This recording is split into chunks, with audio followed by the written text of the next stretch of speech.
إهداء إلى سيدتي صاحبة السمو الملكي الأميرة روزان بنت عبد العزيز بن مقرن بن عبد العزيز آل سعود حفظها الله، الرائدة في الأعمال الخيرية والتطوعية والإنسانية، من كفالة الأيتام وحفظ القرآن إلى دعم المبدعين والمميزين، والتي دائما ما تكون محط للأنظار.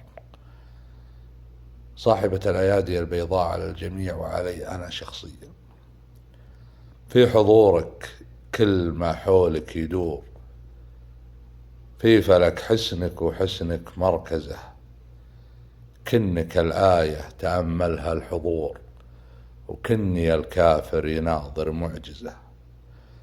يا تعالى الله في وجهك طهور، بالحلا والزير ربي ميزه، آيتك ما له حدود ولا عبور، ولا بحور في قصيدي توجزه، غارق في شبر وآياتك بحور، ومن يلم البحر وانتي حيزه، بالعطا والخير لك كف جسور، ودايما الأفعال طيبك منجزة.